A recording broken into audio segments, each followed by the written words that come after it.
What have we got here, Trev? This is turned up in your front paddock. Yeah, that's not a bad Christmas present, eh? No. That's a 32-tonne Caterpillar excavator, Alvin. He's coming to clean the pond out for us, get the silt out of the bottom of it. So, right. Yeah, good looking machine, should do the job. Plenty of reach, good sized swamp bucket. Yeah. Oh, he'll have it cleaned out in a day, I reckon. It won't take him long, I wouldn't think, would it? No, fair. Yeah. No, it's pretty wide though. And you're worried that you're going to get down the side here by the crash? We need 3 metres of clearance to get down the side of the Kiwi fence, yeah. Let's see if it'll fit.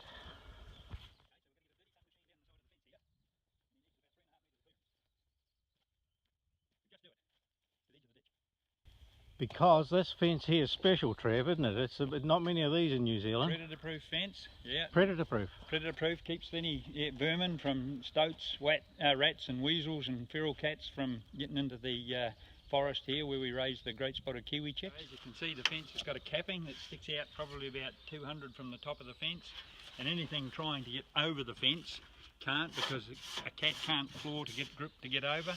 Rats and stoats can climb up and run along the board here, but they can't get up and over into the enclosure.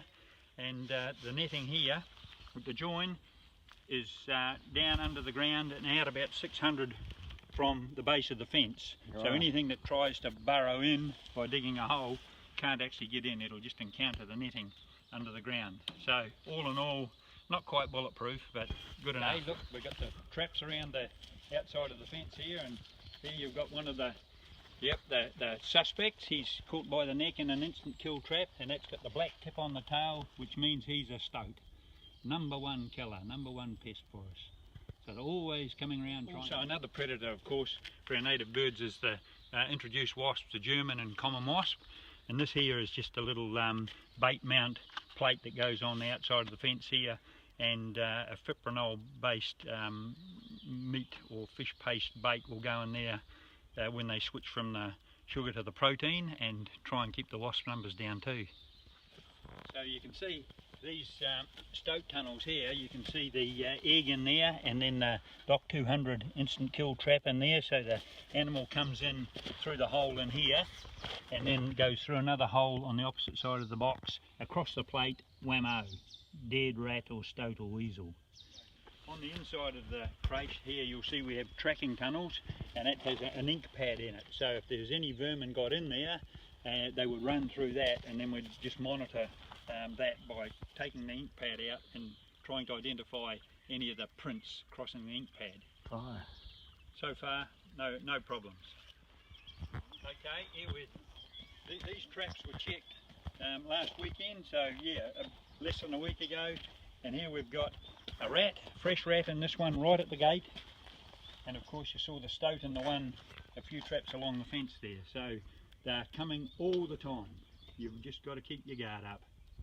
Okay, so this is the Kiwi creche here, and this has a French name of course, which means friendly forest, and this was established in 2010 for just for harbouring and growing great spotted kiwi chicks until they're big enough to release back into the wild, into the paparoas where they came from as eggs.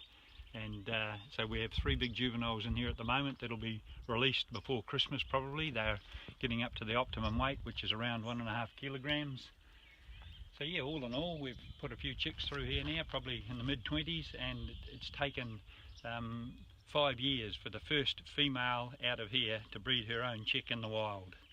So they are things that we know now in the study. Okay, so we're just arriving up here now at the what was formerly the Pike coal processing plant area, and all this land out here to the left of the road is now part of the neighbouring farmland, Farm Conservation Exchange, for the access through the Parseel Road to get up to the mine. The mine is right up the head of the Pike Valley there that you'll see just across the back of the gateway there, so that's your amenity area in the mine site, and that's where the Pike 29 memorial track is starting to go up the ridge to the left into the cloud and out to the Paparoas, and we'll link with the great walk that's being built from Blackball across to Punapaiki, the Paparoa track.